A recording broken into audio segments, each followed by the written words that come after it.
Baik jamaah sekalian, kita kembali melanjutkan pengajian kita. Bismillahirrahmanirrahim. Assalamualaikum warahmatullahi wabarakatuh. Alhamdulillahirabbil alamin. Salatu wassalamu ala asyrafil anbiya'i wal mursalin wa ala alihi wa ashabihi ajmain, amma ba'd. Hadirin kaum muslimin, jamaah salat subuh yang dimuliakan oleh Allah.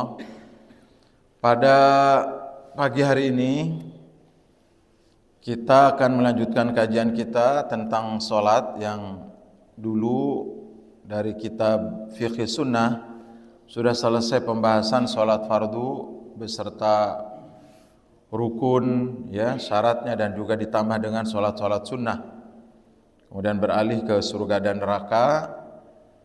Nah, ada yang tersisa jamaah, ya, pembahasan tentang sholat, yaitu kita tambahkan dengan kitab yang lain, Mata yu'maru as-sabiyu bis-shalah, dari kitab Al-Kabair karangan Imam Az-Zahabi. Walaupun mungkin oleh ustadz yang lain ini sudah dibahas, tetapi ini khusus, ya, tentang kapan kita mendidik anak-anak kita untuk melaksanakan sholat. Nah, ini yang penting jamaah sekalian, karena fenomena naudzubillah para pemuda, para remaja mengabaikan, meninggalkan sholat itu, mohon maaf, sangat banyak jamaah sekalian. Anak-anak remaja, anak-anak muda yang sudah baligh, ya, mereka begitu gampangnya meninggalkan sholat. Ya, jadi kita enggak, mohon maaf hadirin ya, kepada mereka yang misalkan baik bapak-bapak apalagi remaja, oh saya sholat di rumah, bagus, enggak apa-apa jamaah. Ya, sholat di rumah sah, sholat di kos, enggak apa-apa hadirin, sah, sholat di rumah tuh sah. Silahkan, apalagi untuk sementara mereka belajar. Ya, misalkan kata mahasiswa, kenapa jarang ke masjid? Enggak sholat ya? Oh saya sholat di kos, enggak apa-apa. Ini ada fenomena jamaah, mereka nongkrong atau olahraga. Hadirin ya, begitu juga anak-anak kita, remaja kita, itu abai dan lalai terhadap sholat. Jangankan remaja, orang dewasa, misalkan ada baik itu pekerja kasar maupun pekerja biasa, pejabat, naudzubillah kalau sampai meninggalkan sholat ini.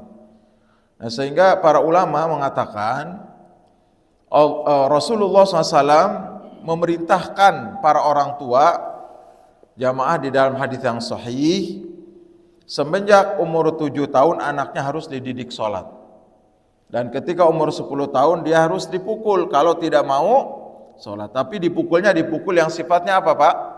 Mendidik, sifatnya pelajaran, bukan dipukul kejam. Memang kata-kata dipukul ini agak kedengarannya kasar begitu ya, tapi ini Nabi SAW memerintahkan agar disiplin. Sehingga ulama mengatakan masalah pukul ini, dibolehkannya dipukul Pak, memukul, dibolehkannya memukul, itu pada dua kondisi. Pertama umurnya 10 tahun. Kenapa umur 7 tahun Nabi tidak memerintahkan tuh? Umur 10 tahun kalau memang tidak mau sholat. Dan yang kedua perkara sholat. Ketika saum tidak ada haditsnya. Umur 15 tahun kalau tidak mau puasa pukul, enggak. Ya, saum itu jamaah setahun sekali. Anak-anak kecil pun kadang tergerak untuk melaksanakan saum walaupun belum baligh. Apalagi haji. Nah ini sholat ini Pak, itu 5 kali sehari.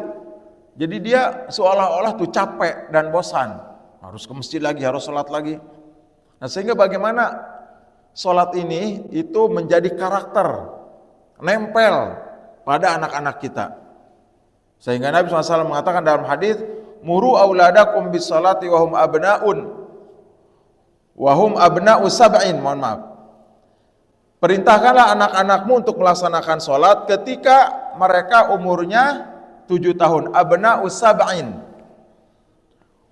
Wadribuhum, dan pukullah mereka alaiha, di atas perkara sholat ini apabila meninggalkan, wahum abna'u ishrin. Yang tadi Pak, abna'u sab'in, ya sab'ah, dan asyarah, ya sab'ah 7, asyarah 10. Pukul ketika usia mereka 10 tahun kalau mereka tidak mau melaksanakan sholat. Ini ada tambahan Pak, menarik ini ya. Wa farriqu bainahum fil madaji'i, dan pisahkan tempat tidur mereka ya dengan anak-anak perempuan dengan orang tuanya ketika umur 10 tahun. Ini rangkaian dari hadis, Pak. Jadi Nabi SAW memerintahkan agar lebih disiplin umur 10 tahun itu. Udah mulai beranjak ke nanti dewasa. Dewasa dalam Islam baligh. Ya, dia tidak ditentukan oleh tahun, Pak. Ya, cuma dihitung rata-rata dalam adat kebiasaan kita 17-18. Nah, sebenarnya, Pak, ada istilah bikin KTP tuh, kalau belum 17 tahun ke atas. Ya, belum bisa naik motor, belum bisa bikin SIM. Dalam Islam itu, Pak, ukurannya baligh. Baligh itu tidak mesti umur 17 tahun ke atas. Ya, cirinya anak laki mimpi orang dewasa, bahasa kitanya mimpi basah. Ya, kalau ada anak SMP dia bilang sama orang tuanya, "Mah, kok ini tadi malam mimpi tapi tidak bau apa, Pak? Pipis." Misalkan anak SMP belum tahu dia, apa ini mimpi apa ya? Belum tahu dia. Kelas 2 SMP. Ya, itu gercep orang tuanya, "Oh, kamu sudah dewasa, Nak." Itu diterangkan, gak usah malu, itu air mani. Dalam fikih itu kita udah belajar, ya, macam yang keluar dari tubuh kita, mohon maaf, dari kemaluan itu ada 3. Ya, selain kencing, Pak, ada air mani, ada air madhi, itu orang tua harus tahu. Ada air wadi. Air mani itu keluarnya banyak dan nikmat. Ya, itu di fikih diterangkan begitu, Pak. Dan wajib mandi. Kalau air madhi keluarnya sedikit. Ya. Jadi dia terangsang sedikit, Pak, itu najis. Najis tuh, celana dalamnya harus diganti. Bapak-bapak tegang bercumbu dengan istrinya tapi tidak keluar air mani. Itu najis, Pak. Jangan dibiarkan untuk sholat. Cairan kental itu. Ya, itu kan bukan air mani, iya, tapi najis. Najis. Itu dia tidak wajib mandi. Banyak orang nggak tahu. Dia hanya mandi kalau dia najis itu apa namanya, air mani. Kalau keluarnya banyak. Ada yang terasa kental, licin. Ya, dia tegang, dia melihat apa begitu. Itu najis. Harus diganti celananya dan wudu. Ada yang ketiga nih, air kental keluar setelah kencing. Itu najis juga, Pak. Kalau memang keluar, itu harus diganti celananya. Cuma kata ulama, kalau dia perasaan, ragu ketika sholat, lanjutkan sholatnya. Karena itu keraguan tidak bisa menghilangkan keyakinan. Ada 3 macam, Pak. Ada 3 macam tuh, selain air kencing. Sering tuh, Pak, makanya sebagian ulama mendaham, ketika buang air kecil dan diurut, gitu. Ya, begitu hadirin. Coba dia setelah buang air kecil, kita urut kayak keluar. Ya, itu air wadi namanya. Itu di fikih sunnah sudah dibahas dalam bab toharoh. Nah, jamaah sekalian, nah ini mohon maaf, Pak, mengenai air madhi ini, Pak, ada seorang sahabat pemalu sekali. Ya, beliau menanyakan kepada Nabi SAW, "Ya Rasulullah, kuntu madza'an." Mohon maaf nih, mohon maaf, Pak, mohon maaf. Jadi ada seorang lelaki, Pak, dia tidak bisa ngebayangin sesuatu, mesti tegang. Ya, jadi mesti dia kemaluannya tegang. Madza'an. Saya itu tidak bisa. Ini sedikit, ya mungkin dia dengan istrinya. Ya, dia pegang tangan istrinya, mungkin karena cantik. Ya, tapi bukan air mani. Kuntu madza'an, saya sering keluar air madhi. Nah, Nabi memerintahkan, itu najis kata Nabi, dan berwudu tidak wajib mandi. Ya, jangan dibiarkan tuh. Biasanya anak dewasa, ya, mohon maaf karena dia belum nikah, cepat begitu, cepat terangsang. Nah, hadirin makan Allah, itu ukuran. Ya, jadi untuk laki-laki, Pak, mohon maaf, tadi mimpi basah. Untuk perempuan gampang, perempuan apa? Datang head. Ya, datang head. Nah, ada juga permasalahan. Gimana kalau dia belum mimpi basah tapi udah keluar bulu kemaluan? Enggak apa-apa, ini bukan jorok, Pak. Agar kita ngerti. Ya, jadi dalam fikih Islam itu tumbuh bulu kemaluan baik laki maupun perempuan walaupun belum haid itu sudah balik. Nah, ditambah dari ini tambahan ya, dengan juga perubahan suara. Ya, anak kita Pak, biasa lain nih, SMP kelas 1, kelas 2 biasa, kelas 3, baik laki maupun perempuan, ayah, besar suaranya Pak. Yaitu dalam fikih juga ditambahkan, perubahan suara itu juga ke arah baligh. Jadi dalam fikih Islam, bukan ditentukan tahun. Nah kalau urusan KTP bikin SIM dan apa Pak, naik motor kan, 17 tahun ke atas juga masalah kawin tuh. Ya, dalam Islam enggak. Anak perempuan belum 17 tahun Pak, SD katanya, kelas 6 karena badannya besar, SMP kelas 1 datang bulan, dia balik. Nah hati-hati. Ya, harus pakai jilbab, wajib sholat 5 waktu, nanti Ramadan ya. Jadi seluruh kewajiban-kewajiban agama pada bapak-bapak, pada ibu-ibu diterapkan oleh Allah kepada anak yang baru balik. Walaupun kita mengajarkannya tentu bijaksana, makanya diajarkan dari kecil. Nah untuk sholat ini Pak, karena 1 hari 5 kali, bagi anak kecil itu Pak, itu kan bosan dan capek. Ya, karena mereka belum mengerti hukum. Tapi Nabi memerintahkan umur 10 tahun nih belum balik, biasakan terus agar menjadi karakter. Ya, jangan kata bapak-bapak, saya juga udah besar jadi rajin nih, waktu kecil biasa aja, lain zamannya. Ya barangkali nanti ketika kita sudah tidak ada, anak makin besar, keadaan makin apa Pak? Zamannya lain. Ya, mohon maaf Pak, mohon maaf ya, kepada agama kurang memperhatikan, pergaulan bebas, makin lebih modern, lebih mengabaikan. Dan ini ada hadisnya. Ya, di akhir zaman Pak, ilmu akan dicabut. Ya, dengan diwafatkannya para ulama. Ilmu nanti tidak ada, jamaah. Pondok-pondok tutup, para ulama sudah meninggal.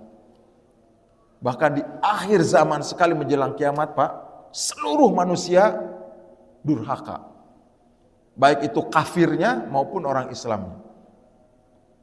Iya Pak, sampai kata Nabi SAW, tidak ada satupun yang mengatakan la ilaha il, berantakan semua Pak. Sampai ada hadis, orang Pak memperkosa di jalanan, tidak ditolong. Berhubungan, baik itu suka sama suka, dirampas hak perempuan kata Nabi di jalanan. Dan sekarang sudah mulai. Ya, paling pembunuh. Naudzubillah, mengerikan. Makanya kata ulama, fungsi ya, salah satu tujuan manusia diciptakan, jin dan manusia dalam Al-Qur'an kan jelas, wa ma khalaqtul jinna wal insa illa untuk menyembah Allah. Maka ketika Allah sudah tidak disembah, fungsi sudah tidak ada Pak. Mobil, motor, alat-alat, ya, apa saja yang sudah tidak bisa digunakan Pak, dan diperbaiki tidak bisa, akhirnya apa Pak? Dibuang.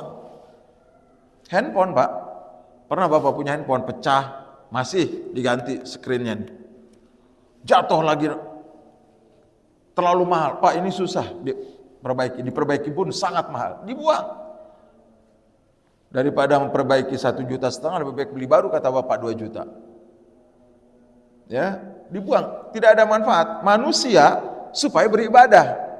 Ketika tidak ada satupun di bumi untuk ibadah, maka sudah tidak ada guna. Manusia diciptakan bumi untuk dimakmurkan, maka hari itulah Allah menghancur karena sudah tidak ada Bapak manfaat manusianya itu. Kata Nabi SAW, seluruhnya durhaka. Ya, dalam hadis yang sahih, sisa-sisa yang terakhir hidup di akhir zaman Pak, sebelum kiamat dihancurkan, ditegakkan oleh Allah, yaitu apa Pak? Orang-orang soleh, aneh Pak ya, akan dicabut oleh Allah melalui angin yang lembut, tentu malaikat, tapi tandanya ada angin yang lembut dari Yaman. Aneh Pak, ini Yaman dan Syam itu namanya negeri akhir zaman. Ya, jadi ada angin yang sangat lembut, yang sepoi-sepoi gitu loh Pak. Bapak kalau sore duduk di luar, ada angin yang semilir namanya Pak. Ya, dalam bahasa Indonesia itu angin semilir yang menerpa, seger, bukan angin besar. Itu nanti datang dari Yaman Pak ke seluruh dunia, angin itu. Menerpa orang yang beriman dan yang beribadah, meninggal dunia. Di akhir kehidupan manusia menjelang datangnya apa Pak? Kiamat besar. Setelah Dajjal, setelah Nabi Isa, masih lama. Kita nggak tahu. Ya, Dajjal belum ada. Nabi mengabarkan Dajjal pasti datang. Apalagi Nabi Isa Pak, jelas sekali itu. Karena kata para ulama berdasarkan hadis Nabi SAW, Dajjal tidak bisa dibunuh dengan izin Allah ya. Kecuali Allah akan membunuhnya melalui Nabi, kecuali Nabi Isa atas izin Allah. Ya, oleh orang biasa Dajjal tidak bisa dibunuh, kecuali oleh Nabi Isa atas izin. Makanya itu salah satu fungsinya, diturunkannya Nabi Isa untuk membunuh Dajjal dan menghancurkan apa Pak? Ya'juj dan Ma'juj. Yang di dalam surat apa Pak? Al-Kahfi. Ya, yang menariknya Al-Ma'juj ini, Ya'juj Ma'juj ini Pak, dulu pernah ada di zaman Raja Dzulkarnain. Ya, Raja Zulkar itu ulama sampai sekarang tahun berapa Zulkarnain muncul? Itu masih polemik. Ya, tapi Allah menyebut dalam surat Kahfi, Raja Dzulkarnain ini ya pernah menolong suatu kaum yang diserang oleh Ya'juj dan Ma'juj. Cuma bahasanya tidak ini dengan isyarat. Ya, akhirnya datang Zulkarnain, dihancurkan Ya'juj Ma'juj, tapi tidak dibunuh semua. Ya, dipenjara. Ini yang menarik Pak, Ya'juj Ma'juj dipenjara dengan cara dibuat apa Pak? Benteng. Jadi bukan dipenjara di kerangkeng dalam bangunan, enggak. Kampung Ya'juj Ma'juj itu maaf.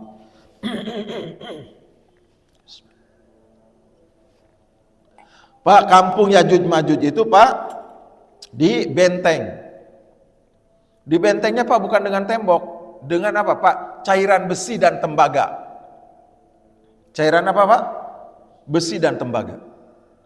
Ulama menjelaskan Pak, di zaman itu, ya barangkali sebelum Masehi. Masehi itu sebelum Nabi Isa diutus. Bagaimana cara mengeksplor, menggali biji besi dari tanah dan tembaga itu? Itu dengan kekuatan Allah. Dicor Pak, ada di Al-Quran. Ya, surat apa Pak? Surat apa hadirin? Surat Kahfi ya, nih supaya bapak-bapak yang belum pernah mendengar tentang bagaimana Zulkarnain itu ada di Al-Quran. Nanti silakan dibaca lagi sebentar nih Pak ya. Ini menakjubkan.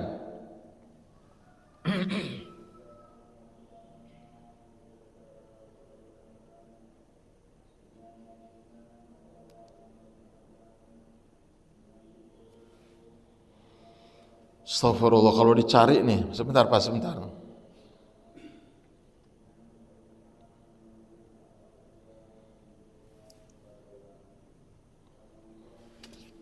Qalu ya dzal qarnain.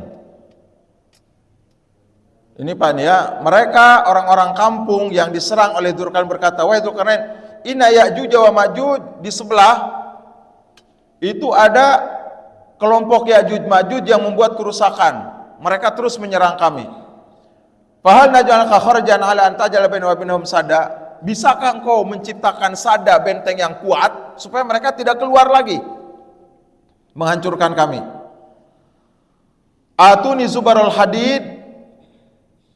Ya, kemudian Dzulkarnain memerintahkan kepada tentaranya untuk mengumpulkan besi-besi, kemudian dicairkan. Qala fuhu, panaskan besi itu. Atuni ufri ali qitra, kemudian ditambah dengan apa Pak? Mohon maaf ya. Dengan tembaga.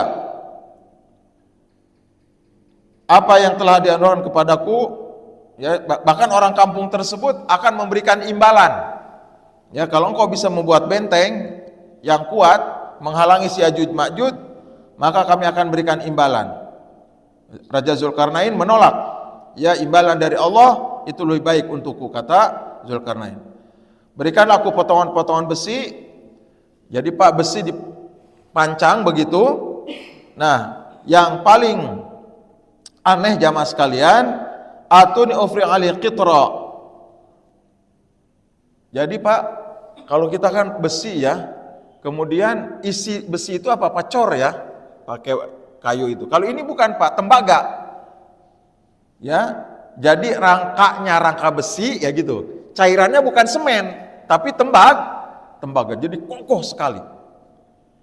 Ya, Pak, yang menakjubkan nggak tahu ya, itu Yajuj makan apa? Makanya ulama beda pendapat apa dia jenis manusia. Kalau manusia dia harus makan. Pak, itu oleh Allah negerinya dihilangkan. Mau oleh satelit, diteliti oleh arkeolog, jamaah, itu nggak ada. Yang menakjubkan ini Yajuj Majuj akan dikeluarkan nanti oleh Allah di akhir zaman sebagai ujian, Pak, seperti Dajjal. Ya, seperti apa, Pak? Dajjal. Jadi dia akan keluar, Pak, setelah Dajjal.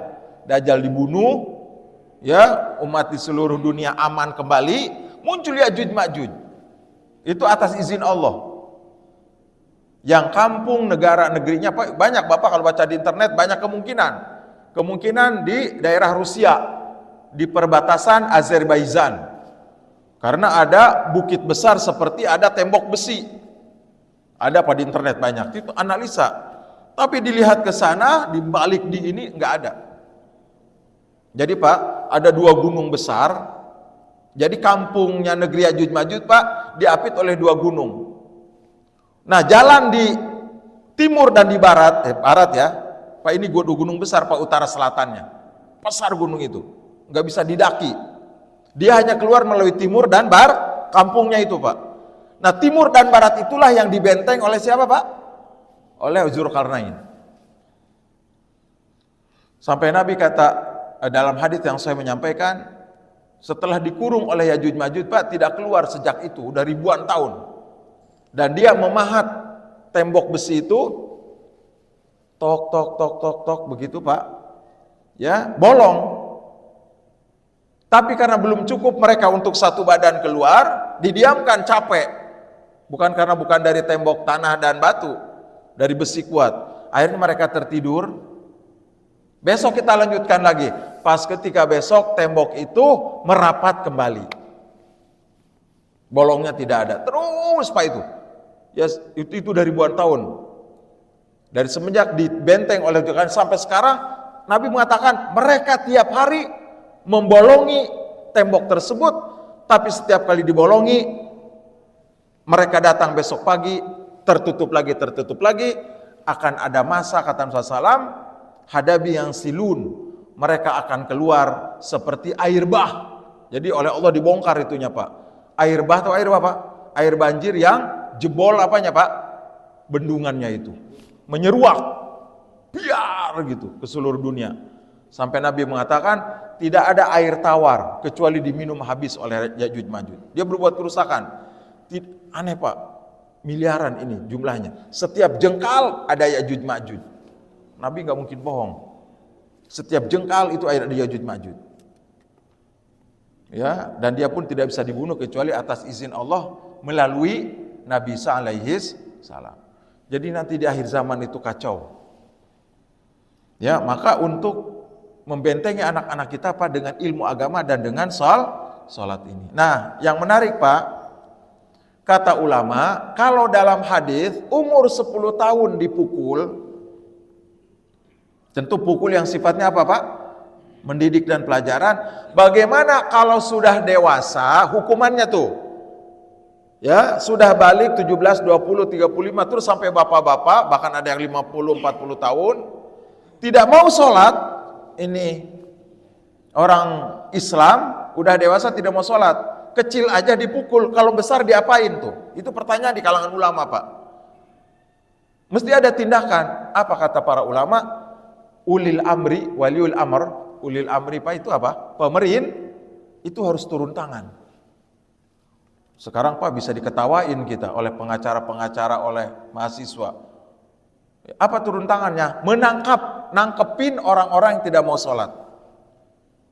Protes pasti, Pak. Dan belum, ya, pemerintah nggak mungkin juga. Tapi dalam fikih Islam, ulil amri itu harus ikut campur. Negara itu harus turun tangan sama orang tidak sholat. Kenapa, Pak? Karena orang meninggalkan sholat itu pelaku kriminal. Itu bahasa sopannya, Pak, ya. Pak, orang meninggalkan sholat pelaku apa, Pak? Bahasa kasarnya apa, Pak? Penjahat besar. Kalau disampaikan di khutbah Jumat tersinggung Pak, yang sopan kalau ngomong. Tapi memang begitu. Jamaah sekalian, kalau ada di antara kita yang tidak sholat itu menurut hukum fikih pelaku kriminal. Harus ditangkap, harus dipenjarain. Ya, bahasa agak tegasnya pelaku kriminal adalah penjahat besar. Oleh para ulama disamakan dengan pembunuh. Pelaku pembunuhan, pelaku pemerkosaan, pelaku pencurian. Iya Pak, pelecehan terhadap agama yang besar, yang sangat berat. Maka pemerintah, ini kita berbicara fikih Pak ya, negara kita enggak Pak, dan itu enggak tahu kapan diterapkan. Fikih dulu nih Pak, teori kitab. Ditangkap tuh orang Pak yang tidak sholat. Jadi polisi Pamong Praja keliling tuh. Ya, sholat, ini 5 menit lagi sholat zuhur, sholat asar ya warga semua. Kayak di Mekah, di Madinah dulu Pak, waktu kami di Madinah. Keliling, terutama warung. Toko-toko harus ditutup, segera 5 menit lagi nih. Iya Pak, sampai tahun berapa tuh? Yang tidak ditutup Pak, waktu adzan disegel. 5 tahun Pak tidak boleh buka tokonya. Gak tahu sekarang masih diterapkan apa enggak. Karena Arab juga makin modern sekarang. Saya belum cek itu ke teman-teman. Dulu waktu kami di Madinah tahun 95, itu masih ada Pak kata teman-teman dari Arab Saudi itu. Dari Arab kan satu kelas kita. Itu kalau tidak ditutup toko waktu adzan Pak, masih dia buka, masih melayani, itu 5 tahun tidak boleh jualan. Ya, jadi semua kompak serempak Pak, walaupun masih banyak yang sembunyi itu. Kan penjaganya orang India, Pakistan, Bangladesh. Ya, bukan orang pribumi, bukan orang Arab Saudi. Penjaga-penjaga tokonya dari Pakistan, India, Bangladesh. Ya, tenaga kerja luar. Nah jamaah sekalian, jadi Pak, polisi agama ini yang diperintahkan oleh ulil amri di kita misalkan di Indonesia itu ngumumkan sholat. Ya, nah ketika mereka zuhur, asar, maghrib kelihatan kok belum pada sholat ini, razia. Mungkin Pak kantor-kantor polisi Pamong Praja pada penuh semua ini kalau dirazia. Ya, tapi begitu. Dirazia, ditangkap Pak, kemudian dinasehati, kalian sholat, muslim, ulama ini, ustadz yang menyampaikan Pak, terus pulang tuh, suruh pulang. Ya, komunikasi Pak dengan orang tua, Pak, Bu, bagaimana anak-anaknya, ini yang mahasiswa SMU, pada sholat di rumah, susah Pak tidak mau sholat. Itu Pak kata ulama, sampai berpuluh-puluh kali dinasehatin, terus, kemudian kembali mereka ditangkepin, dan setelah ditangkap Pak, itu harus diadili. Ada jaksa penuntut umum, ada hakim yang memutuskan. Ya, disuruh bertaubat kepada Allah, baru tuh dipenjara. Dipenjara jamaah. Setelah dipenjara tidak mau sholat juga, mohon maaf Pak, diputuskan, ini dalam kitab ini Pak ya, ini jangan dikasih tahu yang lain dulu. Keras Pak. Setelah diputuskan, ditunggu bertahun-tahun tidak mau sholat, maka hakim memutuskan kepada orang yang tidak mau sholat apa Pak? Dibunuh oleh negara, dieksekusi. Jadi negara mengeksekusi bukan hanya pelaku pembunuhan berat, berencana, bukan pengedar narkoba heroin sebanyak 1 kilo, seberat 1 kilo, pelaku pemerkosa, mutilasi, bukan Pak. Orang yang tidak sholat bertahun-tahun setelah diadili, dinasehatin berkali-kali, bahkan yang diputuskan dibunuh pun kan Pak ya, itu nggak langsung besok Pak, ditunggu dulu kasasi, ada apa namanya Pak, amnesti, ada grasi apa yang minta ke presiden itu. Ya, jadi Pak, akhir daripada keputusan hakim dalam fikih Islam, bagi orang yang tidak mau sholat aja apa Pak? Itu dibunuh. Pak, setelah dibunuh ini nih, si orang Islam KTP-nya Pak, mati dia. Ulama beda pendapat, dikemanain jenazahnya? Menurut mazhab Syafi'i, yang udah mati dibunuh ini Pak oleh negara. Menurut mazhab Syafi'i, karena dia asalnya Islam, ya, maka tetap dibawa ke rumahnya, diurus oleh keluarganya untuk diurus, ya, sebagaimana jenazah seorang muslim. Urusan dia dosanya kepada Allah nanti itu. Allah yang menyiksanya nanti. Cuma zahirnya di dunia karena dia masih muslim. Tapi kenapa dia dibunuh? Dia pelaku kriminal seperti pelaku pembunuhan dan dosa-dosa atau kejahatan-kejahatan yang lain. Jadi Pak dimandikan, dikafani, disolatkan dan dimakamkan di depan kaum muslim. Terserah warga yang lain mau datang apa enggak. Yang penting keluarganya harus melakukan itu. Kalau tidak bisa dibantu oleh masyarakat lain. Menurut Imam Ahmad, nih pendapat kedua di kitab ini Pak ya, dan ulama-ulama besar, nanti Bapak bisa cek di internet siapa ulama itu. Di antaranya siapa? Imam Ahmad, Imam Ibrahim An-Nakhai, Imam Ayub As-Sikhtiyani, Imam Ishaq Ibnu Rohawai. Ya itu susah nyebutnya. Karena ada yang menyebut dua Pak, ada Rohuya, ada Rohawai. Ya ada nama apa Ibnu Ishaq, ya, Imam Ishaq Ibnu Rohawai. Ya bacaannya begitu Pak. Itu ulama besar Imam Ishaq ini. Termasuk Imam Abdullah bin Mubarak. Jadi ada ulama-ulama besar Pak memutuskan sama dengan mazhab Syafi'i pelaku sholat harus dibunuh, cuma mereka lain, jangan diurus jenazahnya dengan Islam. Karena kata mereka yang 5 ulama besar ini Pak di zamannya, orang tidak sholat adalah apa Pak? Kafir. Jadi dibunuhnya karena 2, dia pelaku kriminal dan kedua adalah maka kalau kafir tidak apa Pak? Disolatkan, tentu tidak dimandikan, tidak dikafani, tidak disolatkan, dan dilarang keras memakamkan orang tidak sholat di pemakaman kaum muslimin. Di mana? Tetap nggak boleh dibuang sembarangan karena dia akan menjadi bangkai. Ya, penghormatan agama kepada seorang yang meninggal baik itu muslim maupun non muslim tetap harus dikubur. Kata ulama, hatta non muslim yang sebatang kara tidak diakui dia karena dia perantau Pak. Ya dari timur dari barat misalkan merantau ke kita, terdengar ada mohon maaf mati karena sakit sendirian. Lapor kita ke aparat, dibawa di otopsi dan seterusnya, ini memang karena dia sakit. Itu Pak oleh negara tetap harus dikubur, nggak boleh dibuang. Ya, itu harus dikubur, orang mati itu harus dikubur. Jadi sama dengan orang tidak sholat, tetap dikubur, tapi tidak boleh dikuburnya di tempat orang Islam. Makbaroh kaum muslimin itu tidak boleh. Begitu kerasnya tuh Pak, itu di dunia. Bagaimana di akhirat? Diancam keras dengan neraka sakor. Masalakakum fi sakor qalu lam naku minal musallin. Kenapa kalian, kata penjaga-penjaga neraka mengatakan kepada ahli neraka, kepada penghuni neraka, kenapa kalian masuk neraka sakor?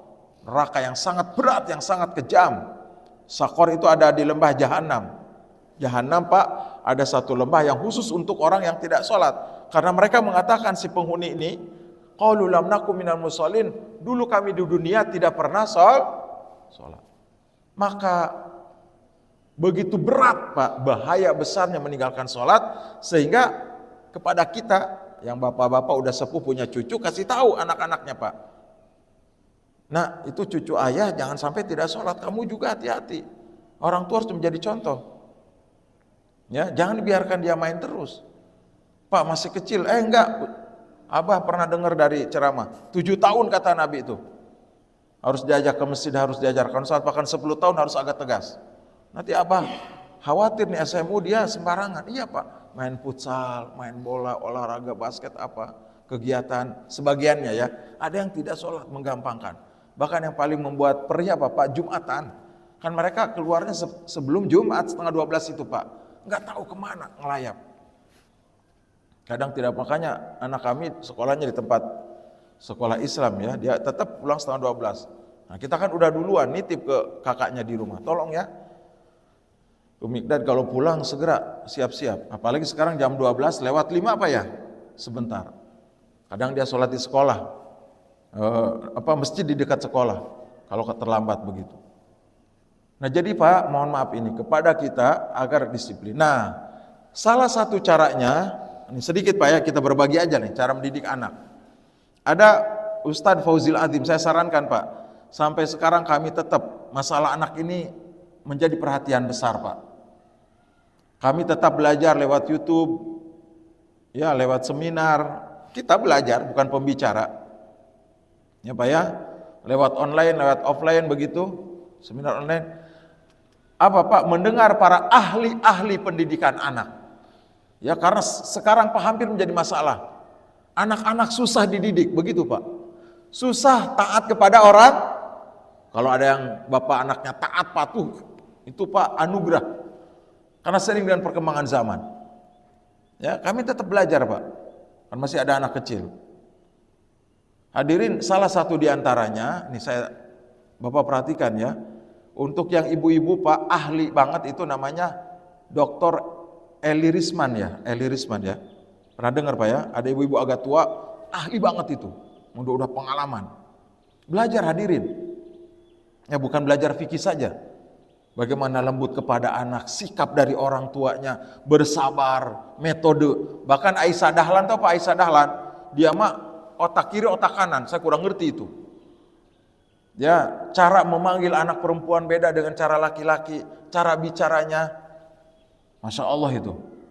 Ya, ada satu lagi Pak, namanya Fauzil Azim ya kalau bahasa Arab. Orang Jogja, udah tua juga. Kata beliau, salah satu pesan kebaikan agar sampai kepada anak, bukan hanya sholat. Ya, sampaikan bisikan kepada anak kita menjelang apa Pak? Tidur. Apa Pak, anak SD kan ada Pak. Dan memang harus dekat, kita jangan, ya mohon maaf walaupun terpisah. Nah inilah, ulama berdasarkan hadis ini, pisah si anak antara bapak dan ibunya, enggak sekamar lagi Pak. Dan juga dengan adik perempuan dan kakak perempuannya yang laki ini umur 10 tahun. Jadi minimal Pak rumah kita, kalau anaknya ada laki dan perempuan, minimal itu kamarnya berapa Pak? 3. Minimal 3. Kalau anaknya ada yang laki perempuan. Kalau perempuan aja boleh 2, 1 ibu bapaknya Pak ya, ayah bundanya, yang kedua anaknya. Itu bolehlah. Biasakan anak kita, kalau saya 6 Pak anaknya. Ya, bisa di bawah tuh anak yang perempuan 4 itu. Satunya laki di kamar lain. Iya Pak, minimal kalau Bapak punya anak perempuan 1, laki 1, apalagi lebih, itu minimal 3. Karena perintah dari Nabi Pak, laki harus dipisah dengan adik dan kakak perempuan pada umur 10. Ini Pak SMP kelas 2, kelas 3 masih gabung tidurnya. Ya kalaupun kita rumahnya sebenarnya nggak ada kamar, biar sementara anak yang laki di kamar tengah atau di ruang yang bisa diangkat dilipat. Kata Nabi harus dipisah. Karena kalau tidur kan Pak aurat kemana-mana, betul tidak? Iya. Walaupun tuh kakaknya Pak tersingkap ini itu, nanti si anak laki bangun dia. Begitu Pak Islam mendidik, Masya Allah. Ya, kalau rumahnya Pak minimal kamarnya 3, itu tipe berapa Pak? Berarti ini kemana-mana jadi. Berarti kita harus punya uang, harus kaya raya. Itu tuntutan Nabi. Nabi gak beritakan, oh dia kalian bekerja keras. Tapi kita disuruh berpikir Pak, itu ada ulama begitu. Ya Masya Allah, berarti kita harus bikin rumah agak apa Pak? Besar. Yang cukup 3 tadi, belum ada ruang tamunya, ada kan tamu datang. Dapur bisa di luar Pak. Halo, ya hadirin, dapur bisa pakai spandek aja sudah, gak apa-apa tuh, mau kamar mandi di mana kek. Ya, yang penting Pak itu di benak kita.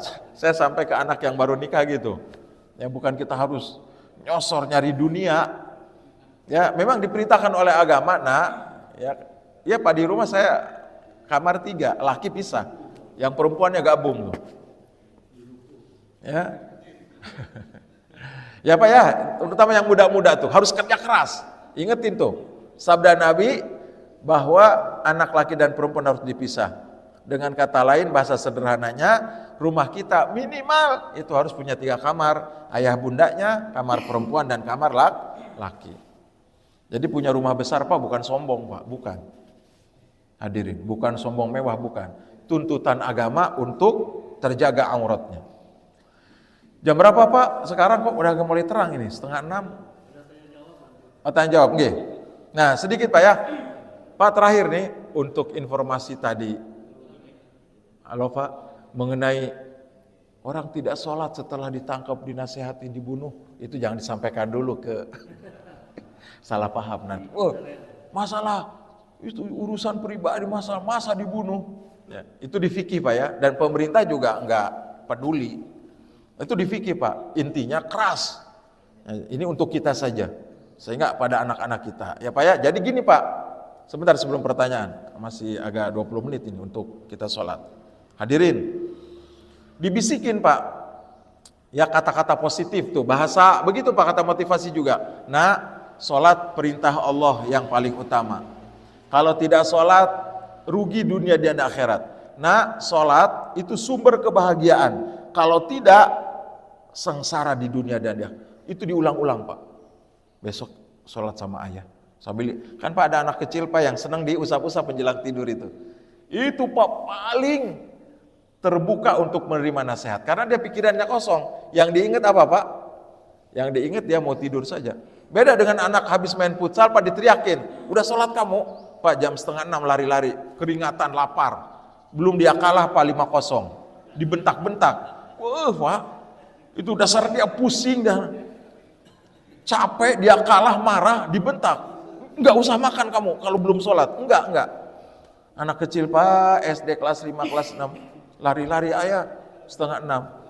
Tetap sih kita, nah sholat dulu ya, udah selesai main bolanya. Ayo mandi dulu. Nanti suruh makan tuh. Baru selesai makan dinasihatin. Intinya Pak, memberikan nasihat kepada anak di waktu yang apa-apa cocok.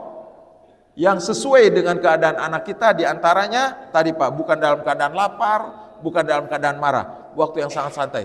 Banyak hadis-hadis sahih Pak, ya banyak sekali yang memberikan contoh kepada kita. Wallahu a'lam bishawab.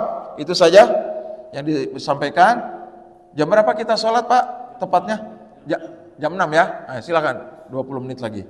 Tafadhol Bapak-bapak, mungkin ada yang mau nambahkan, tafadhol. Yang mau bertanya silakan. Terima kasih. Assalamualaikum warahmatullahi wabarakatuh.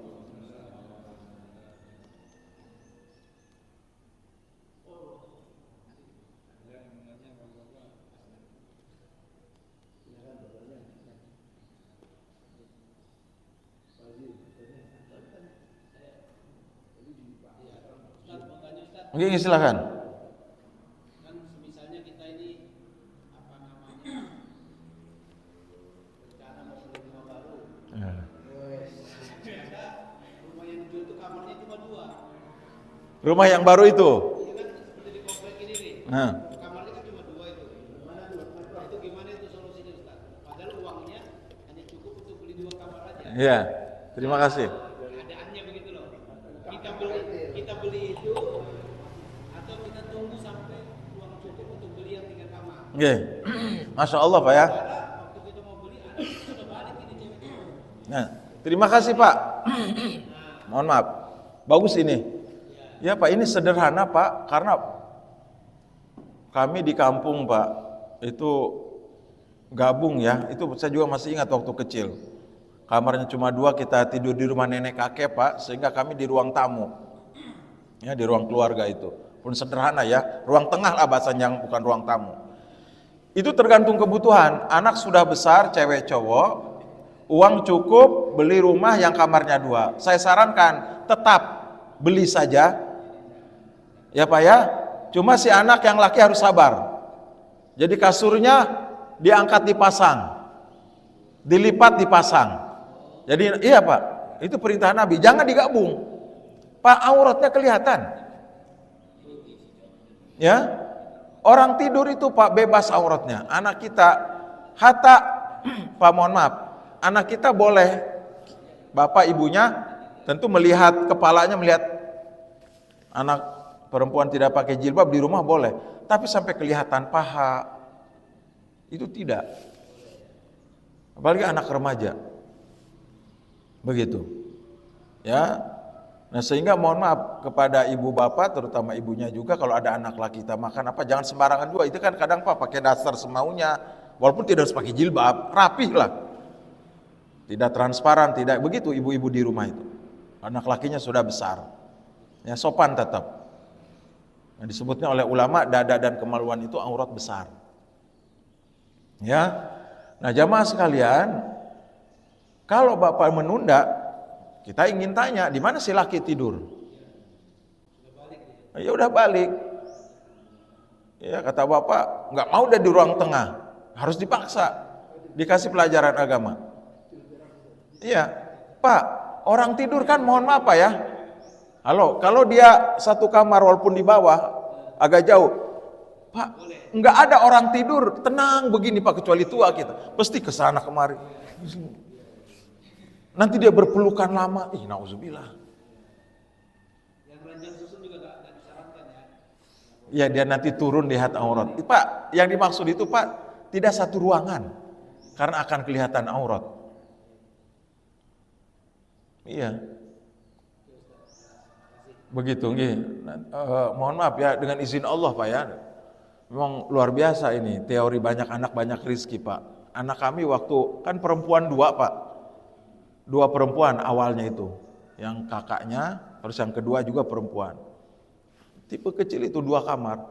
Pas lahir anak ketiga udah mulai remaja, dengan izin Allah nggak tahu ya. Walaupun kita buat kamar baru, walaupun nggak dengan tembok utuh Pak. Temboknya setengah, lagi pakai setengah lagi ke atasnya pakai bukan triplek apa namanya Pak, asbes itu ya. Asbes. Jadi dengan izin Allah, makanya kenapa memang perintah dari Rasulullah SAW bahwa anak laki harus dipisah. Bahkan saya betul dipisahnya itu dari umur SD kelas 3 kelas 4 si laki itu suruh sendiri dia. Ya. Bahkan lebih bagus kalau ada, mohon maaf, uangnya lebih banyak, kan ada yang dari semenjak SD kelas 1 dia dipisah dengan orang tuanya, disiplin supaya tidak takut gitu. Ada itu banyak. Ya, bagus itu. Intinya Pak dipisah ya, ini perintah dari Rasulullah SAW.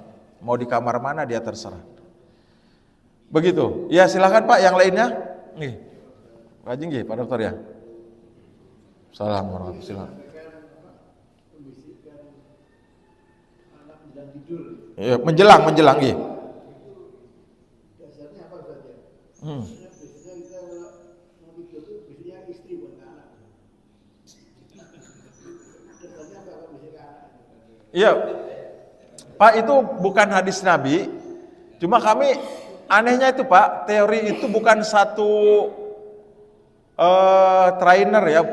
Ini kan Pak trainer ya, Fauzil Azim, parenting Islam lah. Saya kepada parenting Islam aja, ahli keluarga Islam. Ibu Eli Risman sama ada lagi Abah Ihsan, saya sering Pak itu.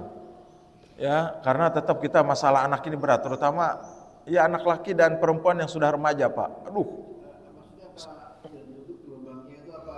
Lebih nyaman? Iya, sebentar Pak. Nggih.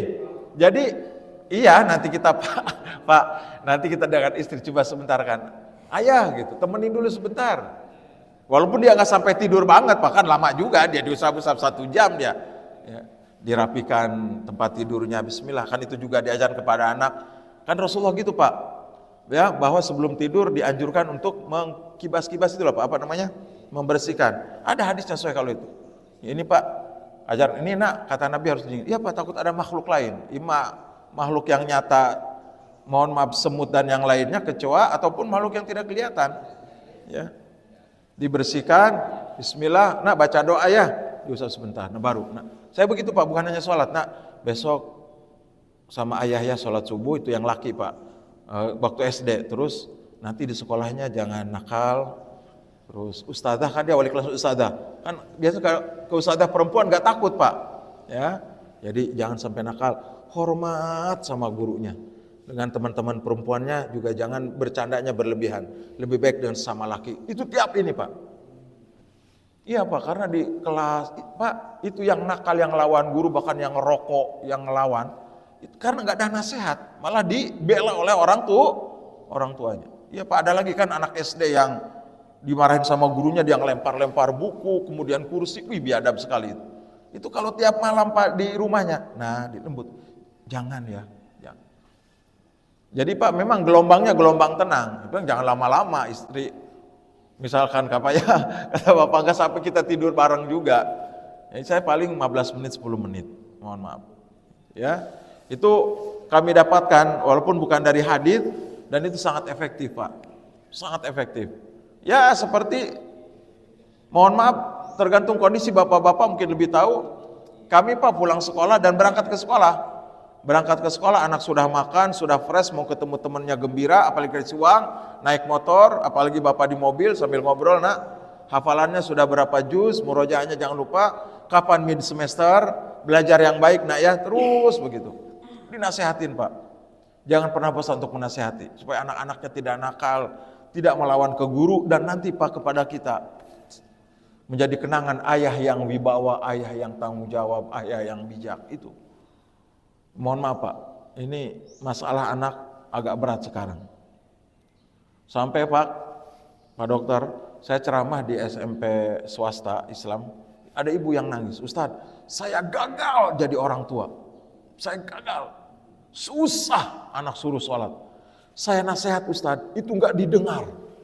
Dia Pak putus asa, gagal. Apa Pak? Mohon maaf untuk memberikan harapan kepada ibu untuk optimis. Bu, ibu nih menyesali dan nangis seperti itu berpahala. Risau dengan keadaan anak tuh berpahala Pak. Risau itu. Itu berarti ibu punya pikiran positif. Allah senang. Karena ada orang tua yang tidak peduli Pak.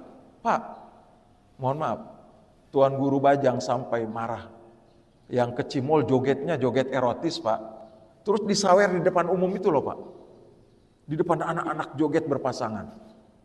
Tolong kata Tuhan, Pak, itu anak perempuan yang joget dengan berpakaian seksi di depan umum disawer dengan pasangan laki-laki. Itu gimana orang tuanya Pak? Malah senang, bukan risau. Karena nanti akan dapat duit. Bukan risau Pak, senang terus nak. Bahkan kalau bisa nanti dipanggil oleh televisi. Karena kamu cantik suaranya bagus supaya jadi artis. Bukan risau. Sebagiannya malah senang. Saya bilang, Bu, ibu risau terhadap anak yang tidak sholat. Ibu risau kalau anaknya main game terus. Itu pertanda bahwa ibu punya iman. Ada yang tidak peduli, bodoh amat. Yang penting sibuk dua-duanya. Iya Pak, sampai saking sibuk dua-duanya, saya pernah ceritakan Pak ya, seorang wanita muslimah kelas 3 SMU. Dia bilang sebentar lagi mau lulus Pak. Mau semester genap. Abah, pokoknya kalau lulus saya pengen nikah. Ditanya oleh ayahnya, siapa calon kamu? Mas, ternyata orang Hindu, non Muslim. Kaget Pak. Saya sampai dipanggil Pak, disuruh meruqyah. Takutnya diseher. Diruqyah Pak 2 jam, nggak ada reaksi, nggak ada kepanasan, nggak ada gelisah kan gitu Pak ya gejalanya, nggak ada. Saya karena kebetulan orang Sunda, Neng ada apa? Oh saya mau apa? Bukan oleh jin. Saya sudah sehidup semati janji sama cowok saya. Neng tidak boleh. Dalam fikih haram. Biarin. Tidak ada kuah yang akan menikahkan Neng. Tidak mungkin. Biarin aja. Neng mau nikah di mana? Pokoknya nanti mau cari. Walaupun ada pernikahan itu tetap nikahnya tidak sah. Berhubungannya zina. Tidak boleh. Pak jawabannya satu Pak. Biarin. Enggak apa-apa. Diancam neraka loh. Enggak apa-apa. Ngeri Pak. Orang tuanya nangis, cinta buta pengen harus kawin dengan. Betul. Pak, akhirnya dibawa Pak, berhenti kelas 3 Pak. Dibawa balik ke Depok, ke Jakarta. Ada error. Disihir bukan Pak? Enggak ada. Dia ngomong sendiri, saya enggak disihir. Ternyata itu Pak, jadi anak perempuan kita kalau mohon maaf yang ngeluh apa, betul orang tua lebih banyak mendengarkan. Kenapa Neng bisa begitu? Pak, saya nggak ada pulsa, cowok saya yang ini. Ada yang ngebully di kelas, cowok saya Pak. Semua cowok. Lebih daripada bapak kasih sayangnya. Akhirnya ketergantungan. Saya tanya orang tuanya sibuk dua-duanya. Nah, ini akibat tidak dekat dengan anak. Allah alam bisawab. Pak sudah terbit Pak ya. Kita cukupkan. Ya, intinya kepada bapak-bapak di tengah kesibukan apapun tetap harus dekat dengan anak. Apalagi di saat mau tidur sempatkan 5 menit 10 menit untuk menyampaikan nasihat-nasihat kebaikan dengan penuh bijak, terutama sholat. Sebagaimana ahli-ahli parenting mengatakan, Perilaku dipengaruhi oleh pikiran. Kalau di pikirannya positif, Pak, sholat adalah perintah utama. Meninggalkan sholat suatu kerugian, dosa besar, disiksa di dunia, di akhirat. Tidak akan sukses hidupnya, terus begitu. Ya, insya Allah Pak, dengan doa dan usaha yang keras, Allah akan memberikan kemudahan. Berpisah dengan orang tua, bekerja di luar, merantau, sekolah, perguruan tinggi. Karena memang tesnya di luar misalkan, bapaknya tenang, yakin anaknya di kos, anaknya di luar pasti akan apa Pak? Sholat, tidak akan meninggalkan. Gembira Pak, gembira. Ya, kita cukupkan pengajian kita dengan doa penutup majelis. Subhanakallahumma bihamdika, asyhadu alla ilaha illa anta, astaghfiruka wa atubu ilaik. Assalamualaikum warahmatullahi wabarakatuh.